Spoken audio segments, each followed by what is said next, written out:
this morning presented by Family Caregivers of BC, and it's on cognitive empathy, finding the balance with caregivers.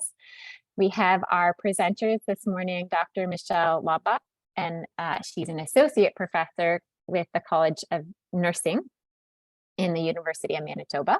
And then we have our favorite and loved FCBC colleague who does provincial consulting, and she is Wendy Johnstone.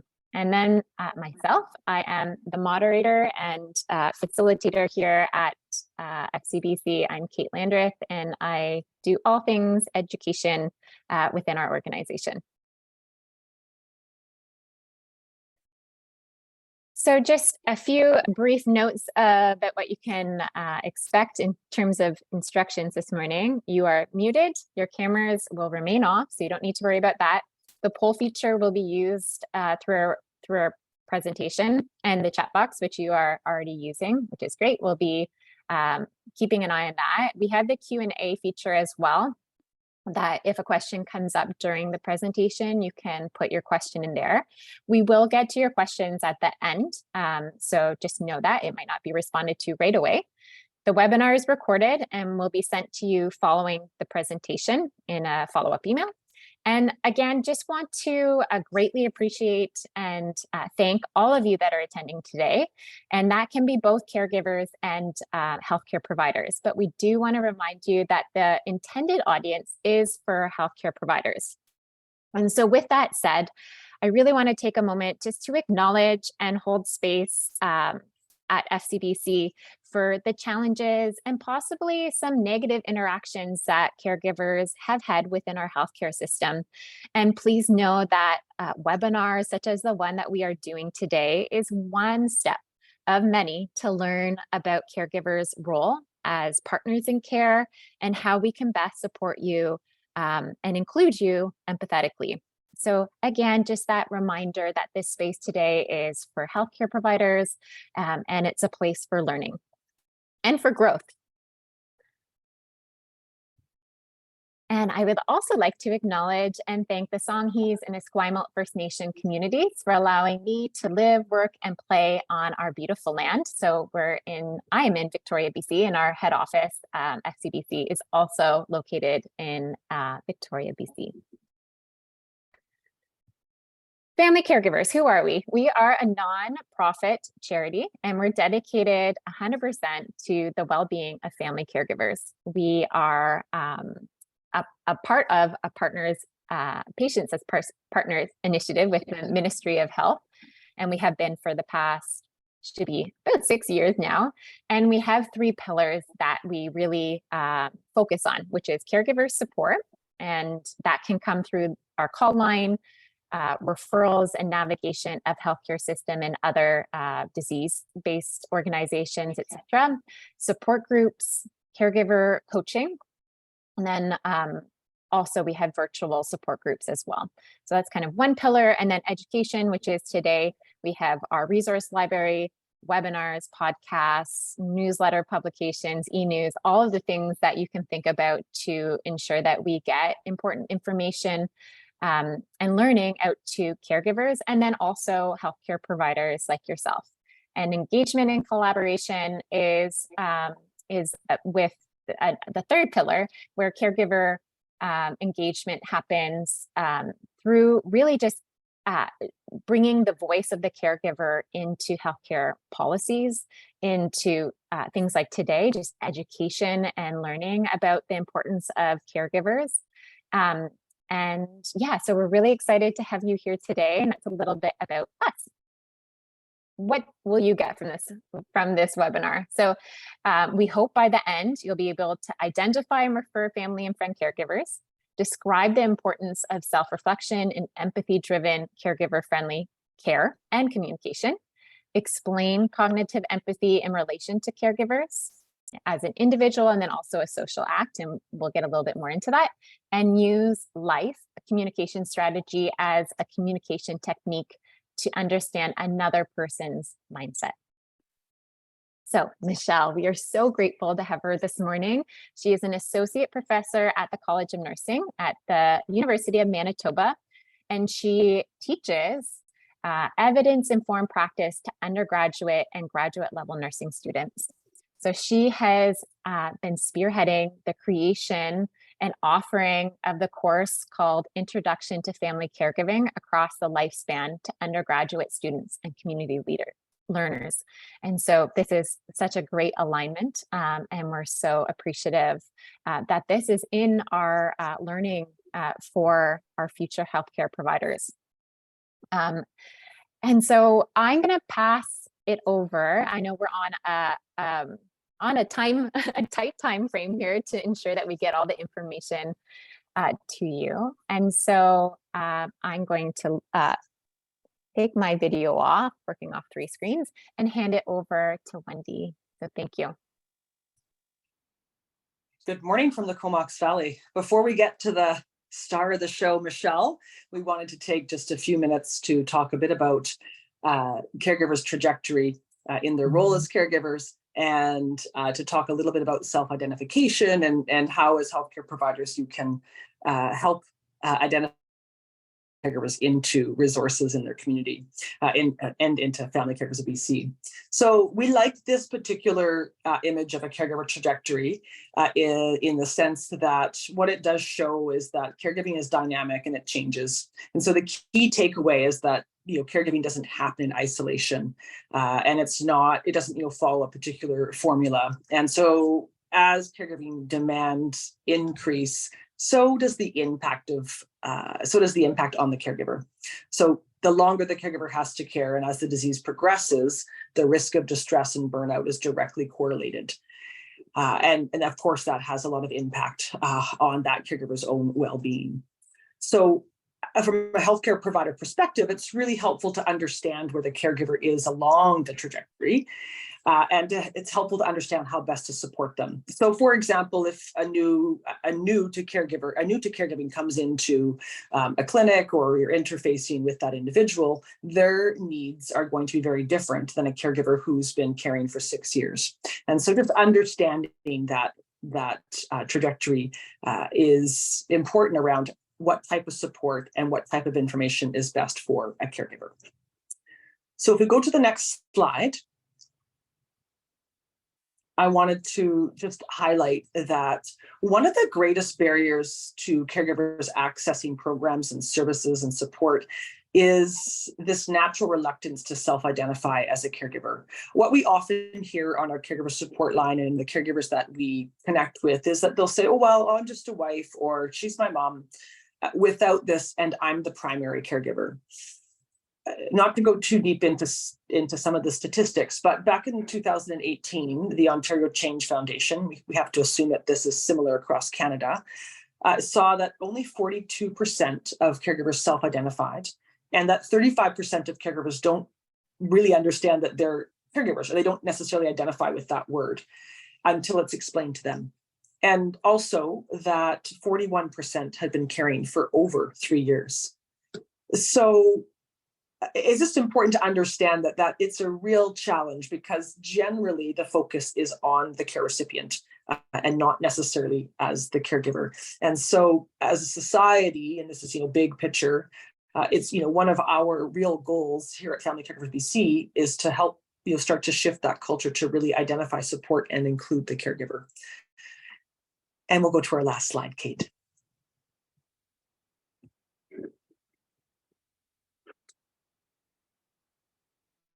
Can we switch the slide? Oh, here we go. Perfect.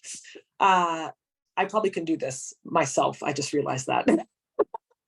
So referring caregivers for support, healthcare providers are in this wonderful, unique position where you can help identify caregivers and refer them for support. And that can happen in as little as 10 seconds. So you'll see on the slide, on the right-hand side, we have this yellow prescription pad. And this is the easiest way to tear off a slip and say, it sounds like, you could use some additional support, and here's a wonderful resource in your community, and we'll ensure that, they'll link you into the right supports for your needs. The other way, on the other side of the screen, is you can make referrals online. You can fax or download our Caregiver RX referral and consent form, which again, we'll send to you in the follow-up. Or we can simply find by going to our website at familycaregiversbc.ca. So it's one of the ways. What we hear from healthcare providers is often they feel they're either not aware of us or they feel limited in how they can help support a caregiver. And so this is one of the ways that healthcare providers can support family caregivers and also along that trajectory. And with that, I am going to pass things over to Michelle and looking forward to the rest of the webinar.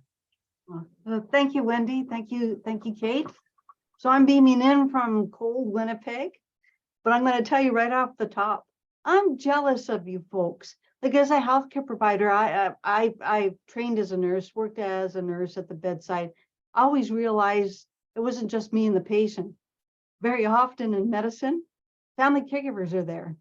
So, but I never had those kinds of supports. And even today, even in the hospital, when I talk to nurses, they're not aware of, what is available to family caregivers. So I really respect what your association is doing, Kate, Victoria, and Wendy. Thank you so much, for your work, and thank you for including me.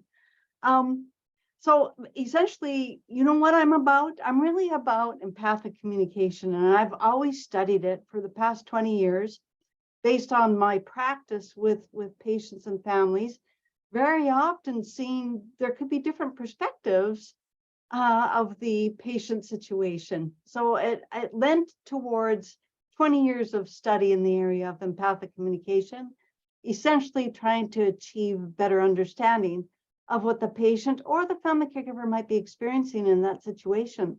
So Wendy and Kate developed this persona that seems pretty typical in terms of whenever I interact with family caregivers, there's a whole host of challenges, right? And I understand those of you who signed up for today's presentation would have received and maybe had a chance to take a look at this persona. And when you take a look at this persona, the challenge is, and you can see it's a holistic presentation of all these challenges that Patricia is dealing with. But the thing is, as a healthcare professional, very often we've been trained. So what is the priority issue? And what as we were developing this presentation, I was saying to Kate and Wendy, sometimes there could be a conflict in terms of what the family caregiver sees as a priority versus what you as the healthcare professional would see as a priority. So that would lend itself to a nice situation that we can discuss in relation to empathic understanding, right, and communication.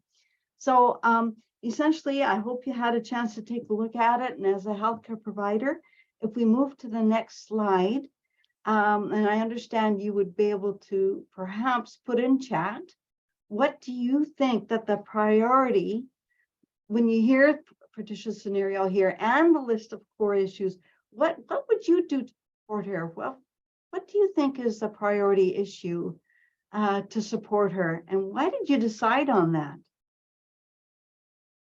So, and there might be different approaches. We all work in different contexts where the environment expects different things of us, especially based on time, which is a precious commodity to all of us healthcare providers these days. But did anybody want to throw out any ideas in terms of what would you do? But of all those core challenges, what do you think is a priority for you to focus on? Many challenges, and I'm just going to read here, in caregiving for a spouse. And one of the everyday consuming jobs is preparing healthy food with dietary considerations, right? There's almost a science behind that.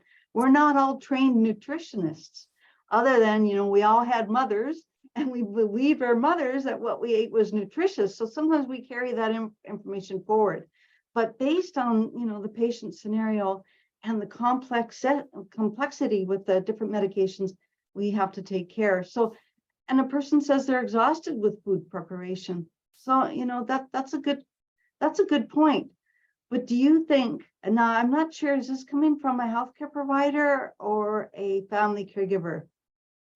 Yes. And I'm also just seeing too, in I know there's lots of boxes to see, Michelle, and it's hard when you're presenting.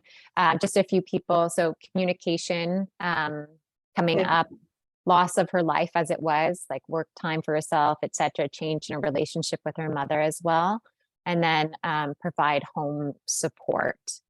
Okay. So those are some things that are coming up when they're thinking holistically about her scenario. Isolation, risk of burnout being what comes up, and then also maybe how you could support her. So Right. thank you for that. I'll go back off, but I just want to make sure I'm supporting you so you can see those things. No, I appreciate that because I don't see that all. Yeah, so you know, in a brief encounter, there's often boundaries when we meet with our patients and when we meet with family caregivers, and you could see the complexity of the situation. And you know, by virtue of the environment that we work in, we often have to prioritize what it is we can and can't do. But sometimes that poses a conflict, especially when we haven't taken the time, and it doesn't necessarily have to take long, to ask the question of the family caregiver, if there was one thing that you needed to tell me today that I need to know that I might be able to help you with, let's have a discussion. Maybe I have 3 minutes to spend with you. So, you know, it's just a brief encounter, but at least you're acknowledging that you're listening and you're willing to give the family caregiver a platform to say what it is that they need, as well as a partner in caring for the patient. So that's great. So sort of hang on to your thoughts there, because we're going to discuss that a little bit further. So this next slide, actually, and we're hearing more and more about this, about patient and family-centered care. And I'm going to pose the question to you, so what does that mean to you, patient and family-centered care? And if you could write that down just quickly, and even put some of those responses in the chat, that would be great. What I've learned it to be is about sharing, caring, communication, and fostering supportive partnerships with our family caregivers. And, you know, I came up through diploma training, and, you know, always the proper focus was on the patient, and I never learned how to communicate with patients and their family caregivers together at the same time or separately. And I learned that over time. And, you know, we began to realize now in the wider environment, we're talking about how to properly train and educate the healthcare workforce to begin to regard our family caregivers as partners in care. And one of the first places we need to start in terms of understanding it is, what is our workplace mission statement? Do we have any philosophies of care? What are some of your philosophies of care? What do you value as a human being and family-centered care? And what do you value as a professional? Because sometimes those could be different. And if they're similar, great. And even better, if there's congruence between the values that you bring into the workplace as a person, as a professional in the workplace, it helps us to retain and harness resiliency in the workplace, right? Pardon me. So I think it's important to think about, what does person-centered care mean to you? And it starts with self-reflection. And Johns 2013 writes a lot in the healthcare science or literature about self-reflection. And it's really about reflecting on oneself. What is your lived experience in the situation? And the situation is supporting family caregivers. We learn how to confront, how to understand and resolve these contradictions that exist within us. And a very common contradiction is when as a healthcare provider, and I experienced it myself, when you have limited time and you know you should be spending some time with the family caregiver, because after all, they're the ones that are going to be going home most often with the patient. and I haven't spent enough time because my environment doesn't support me. So that can also create, this dissonance. We know what we should be doing, but our behavior is different, right? And that's something that we want to avoid these days, especially when we have shortages in healthcare workers, where we want them to be retained in the environment. One of the first places to start is to acknowledge yourself. And that's something I never learned. And in fact, when I was a diploma nurse, when I started my training, the director said to me, now, Michelle, you have to learn to check yourself at the door because yourself has no role to play. And now we're kind of countering that, especially in the bigger environment where we're being asked to self-reflect on what are our biases, what are our values, what are our preferences, and then take a look how well that could be supported in the workplace, right? So that you are more human in the workplace because you could bring forth your values and hopefully they're congruent with your workplace. Next slide. So empathy is actually, you can think of it in two different ways. And it always, empathy, believe it or not, starts with ourselves. And it starts with ourselves where we acknowledge in humility that you cannot always control or change the behavior of another person. We could think about Patricia. I mean, a number of you have cited a number of priorities, but what if Patricia says to you, you keep telling me that I need time for myself and self-care, but to tell you the truth, I'm very hesitant to leave my mother. I don't trust her with anybody else. So you might feel a sense of anxiety, right? Because it's pretty obvious to you that her inability to escape the situation can create many of the other core challenges that were identified on that one slide. So what is it that you do? You know, your personal values are to reflect other people's opinions, right? Because they have a whole lifetime of having lived with that person and knowing that person.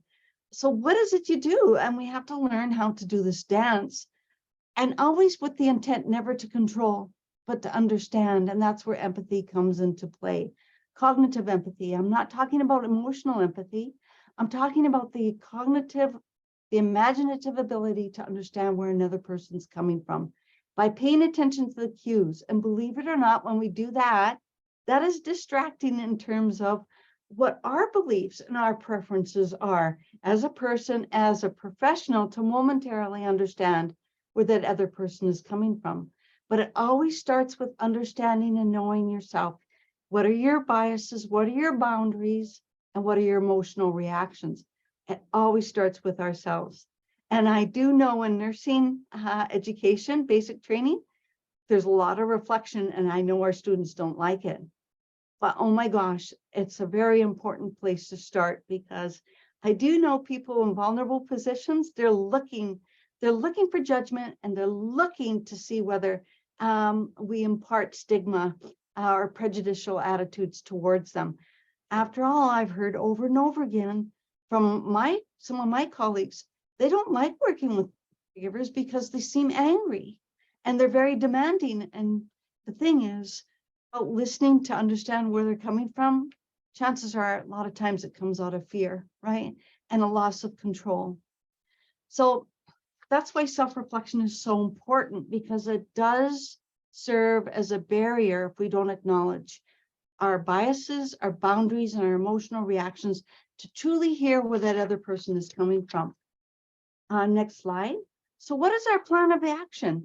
Well, the first thing that I came across, and I didn't make this up, it's really a quote, we need to move away from our addiction to the routine of not stopping and doing tasks. And I know that's hard to do because our environments in the healthcare system is about tasks, right? Getting through the tasks.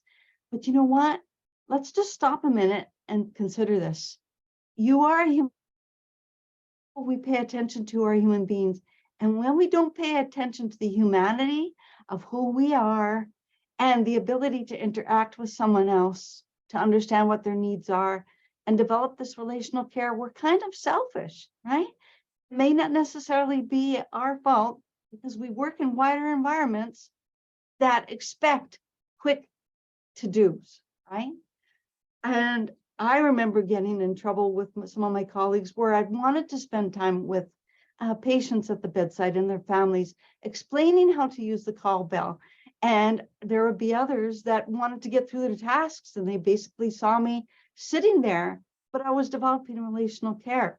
So there's lots of things in our environment that could bring dissonance to us. And that's just one example that I experienced. So the plan of action, first of all, is to try to develop a mindset of introspection. Understand your biases, boundaries, and emotions. What are your personal values? Is it congruent with your professional values and what you can exhibit in your environment? When congruence between personal, professional, and our workplace values, we have resiliency, we have sustainability. There's less discordance, there's less mental duress. We might feel less ethically challenged because our values match. So the next slide is to know yourself first. Ask yourself, drawing on Patricia's persona, which was meant to be a stimulus for you to identify what is priority. And I'm going to ask you, why is it a priority to you to address that issue for Patricia? And what if it comes into conflict with what Patricia says is a priority? Does it cause more anxiety in you? What is the next steps? Sometimes you can ask yourself, should I change my expectations in terms of how I view Patricia? How can I do this dance with her so that maybe we can meet each other halfway, right? Instead of coming forward with my own agenda. Because I do know when people are afraid and their voice isn't heard, they feel oppressed and they become, it appears angry, right? And it's probably a lot of frustration because we're not hearing them. So if we have to do this dance with Patricia, who says, please don't ask me to spend more time or spend time away from my mother. And then you could sort of delve down into why she feels that way and maybe try to find a solution that comes from hearing Patricia, where she might be coming from, as opposed to making assumptions about Patricia. The next slide is asking yourself, doing the homework. What are your values? It's worthy of your attention and caring for the caregiver. Is there a fit? And I'm just repeating myself, I know, but resiliency is just so important this day and age, where we have a lot of people retiring, not returning to their professional positions as a result of COVID, right? And what we want to do is to create resiliency by knowing oneself, right? Not necessarily checking yourself at the door, being aware of yourself at the door, right? As we enter relational care. Okay, so the next slide is to ask you, what is worthy? What are some of the values? You might think, yeah, family caregivers are worthy of my knowledge and assessment, right? I know how to delve deeper. They deserve my respect and non-judgment, even though we disagree on what might be priority for me to address. You know what? Oppression is a big deal, and oppression happens when another's voice is not heard, when we don't stereotype people based on previous experiences. They're not to be objectified and treated as another, as an object, right? We don't want to strip the identity from Patricia. She has needs based on her identity and long-standing relationship with her mother. And how the relationship better by actively engaging in a shared decision-making stance. You know, we completed a study with home care workers, and we asked them, what does person and client-centered care mean? And you know what? There was out of the 15 people we interviewed, only one was able to identify it. So I think we need to focus more on this negotiated shared decision-making stance. What does it mean? What does it mean to do a dance with family caregivers, right? In the context in which we're working. Okay, so we examined empathy, cognitive empathy, as a individual act, but it's also a social act. Once we've worked on ourselves and understand what our biases, boundaries, and emotional reactions are towards family caregivers and their needs, now must take that next brave step. And believe me, it's a brave step for many of our novice people working in healthcare who've just graduated. I hear from my colleagues is that they see a lot of novice students or novice clinicians hesitant to approach family caregivers in the workplace.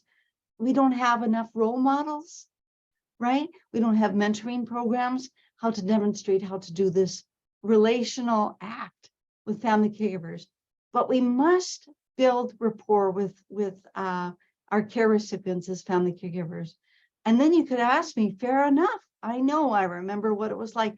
How do we do that in stressful environments that pose a lot of barriers to us based on patient care demands, based on the lack of role modeling, time constraints? All of these are major issues. There's no doubt about it. But so as we walk towards the patient care environment, there is the opportunity to actively listen and maybe ask at least one question where the family caregiver might be coming from. And we're listening not to hear, but to truly understand, right? Okay, so the next slide. So you ask yourself, well, this is pretty typical, right? I'm feeling rushed during my interactions in my care environment. But what we suggest you do is ask and check in with yourself. What are you feeling before you even walk in the room? As you're walking down the hallway or wherever you are in your environment, what am I feeling? Because chances are, I know in my empathy work with lung cancer patients, when people are feeling fearful and vulnerable, they're actually primed to be looking for signs that we're not going to listen to them. We're not going to hear them. So do a check of yourself. What is your internal state before you enter their environment? And ask yourself, do you have an agenda when you go over there? And what is that agenda? And would that agenda serve as a barrier for you to truly listen and hear what the patient and the family caregiver is saying? Active listening is actually looking for cues, maybe asking the question, but looking for cues and quietly listening and, sort of processing what those cues are. So essentially, when you check in with yourself, check your judgment, prejudgment, if you have that. Check yourself in terms of, are you making any assumptions about the people that you're going to address, the patient and the family caregiver? And also ask yourself, before you enter that space, are you curious about them? Are you motivated to hear where they're coming from, right? Because I do believe people are primed and they're looking for cues that you are listening. Okay, on next slide. The second thing you can do after you've checked in with yourself, there's a really neat mnemonic that I came across, and it comes from an adult educator who actually teaches in adult education about empathy. And it's about the content that she teaches is about sustainability of this world. And she really tries to teach people in the context of the class is to listen to other people. And it's not just necessarily about our needs that we're trying to meet when we encounter people, but it's also about trying to be curious and motivated to help find a solution together, right?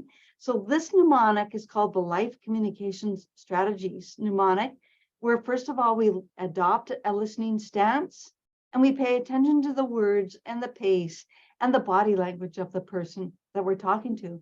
But we're doing it out of curiosity about the need to learn something new and different about that person, right? So that you can inch your way towards finding a solution together. And they'll do that when they feel heard. And then the next mnemonic, or the I in life, is identify the emotions of the other person. I think is really, really important. What is the family caregiver feeling at that point? Do you feel some press that they have a need to tell you something? Are they fearful? Are they tearful? Any one of these things to pay attention to is so, so important and acknowledge. But also, I'm doing something different here, and I like this mnemonic. It also ask yourself, what are you feeling in that moment? Absorbing what the family caregiver is feeling, because momentarily it might want to bring you in a compassionate space, but you don't want to stay there too long, right? Because it can create more burnout if we do that too often and for too long. So what you do is distract yourself by paying attention to their cues. And then the last point is to exchange what your inferences of what they're feeling at that point, right? You're acknowledging them, their humanity, where they're coming from. And then you could sort of set your boundaries because you have only a limited amount of time to spend with them. And just say, I have a couple minutes to spend with you, Mary. What is it that you want to tell me about your situation? Is there anything I can do to help you? So that's the life mnemonic. That's the second step you would take in the encounter. And then the last step, which is the next slide. Oh, actually, I skipped a step. Now we're going to ask you, though, in that encounter, what could make empathy difficult? What are the barriers that you encounter?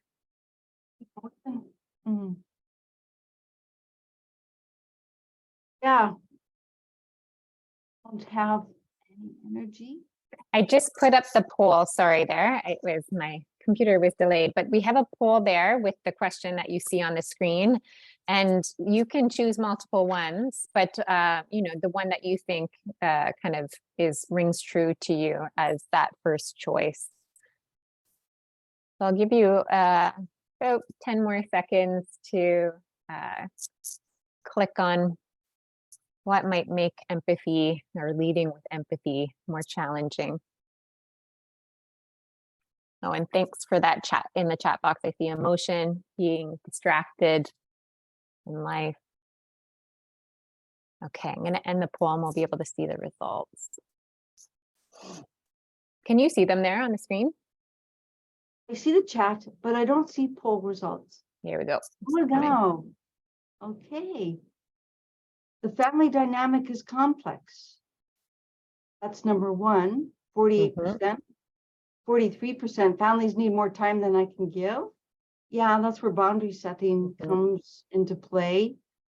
And then the third one is there are too many competing priorities. The persona that we share with you too is pretty typical, I think. So yeah. So you know what? These are all things that we've been hearing for years. And yet, we are presented with the situation where we have to sort of think like an interior designer. And interior designers are really good at dealing and working around boundaries, right? At barriers to make a space beautiful. Well, we do have these barriers, but things that I've been suggesting is, to be authentic is to be human with that person, to say, you also have boundaries, right? And limited time. But I know, just as myself, as a practitioner in a busy medical unit, it used to hurt me when I would see families being ignored, right? And I'm thinking to myself, I don't have to spend 50 minutes with them.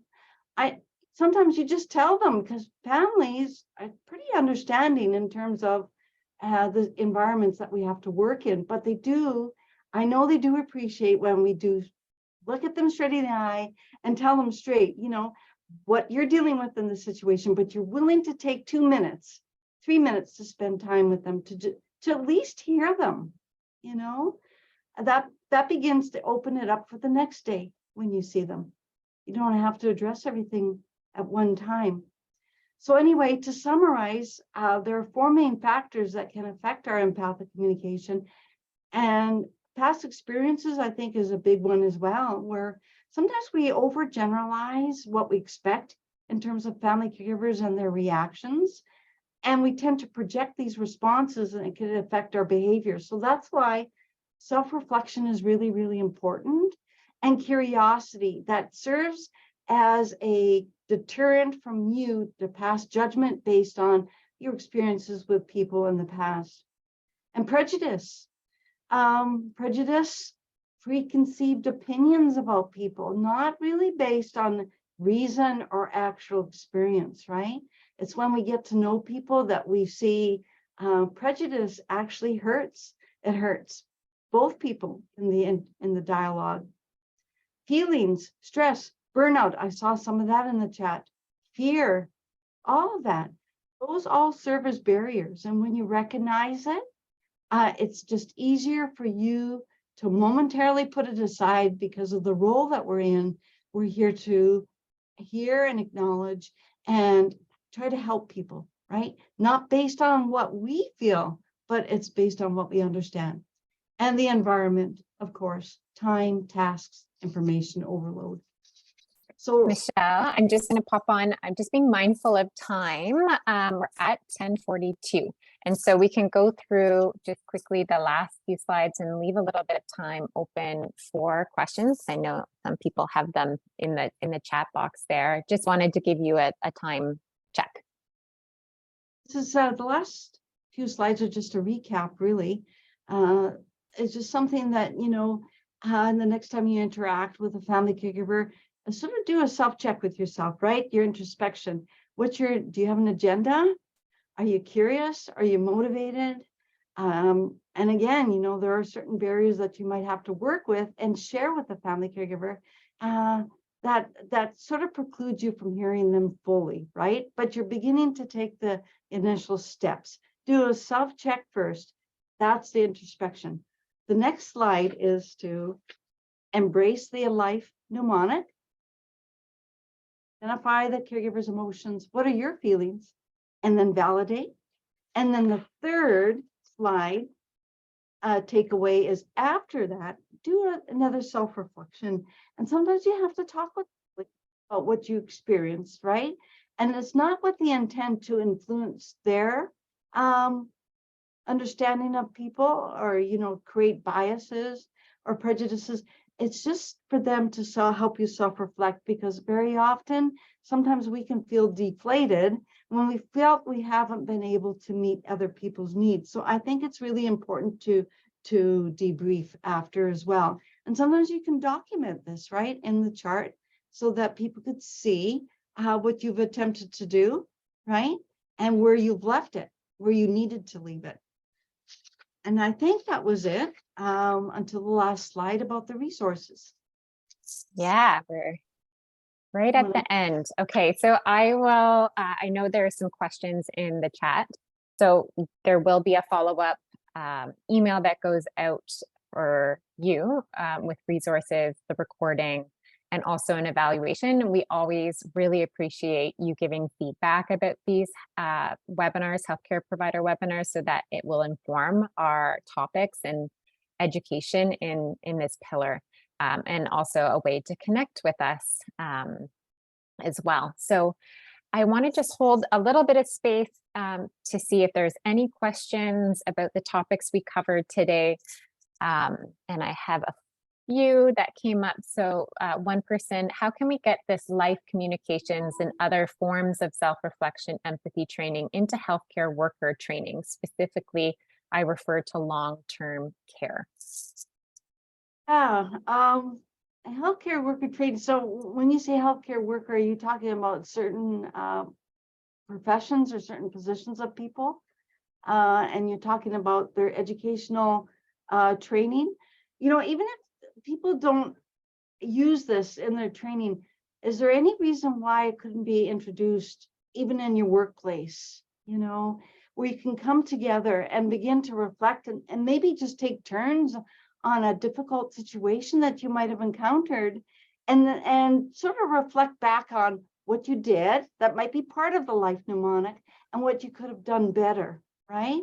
And it needs to be done in a safe environment where people might feel vulnerable and in a confidential way. But I think it's really, really important for us to develop these collegial relationships with each other and almost expect it of each other, right? Because we're trying to fortify who we are. And because it's not always easy to deal with complex situations, right? And I think we have to forgive ourselves too. We can't solve everything, right? And you shouldn't have to do it alone. it starts off with you, but what you bring forward creates empathy as a social act. So I would say try to even bring it into the workplace, right? So we don't forget these steps.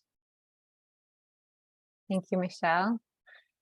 I'm not seeing any other questions. If you do have a question, you can put it either in the Q&A or in the chat. But we'll close up close up the webinar today. And I thank you, Michelle, for all of that great information and how incredibly important this is to learn and to reflect on and to hopefully take it into practice. And Wendy, thank you for joining this morning as well in terms of that important piece of identifying and being able to refer caregivers to our organization. And that's why we are here. And Victoria was in the background, our communications that was supporting answering some of your questions. And again, you'll get resources in your inbox in 24 hours.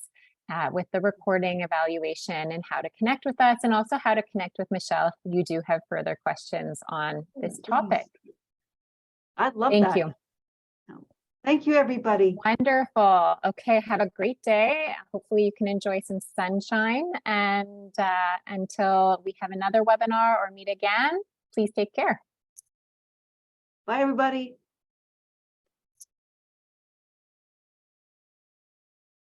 Folks usually stay on after or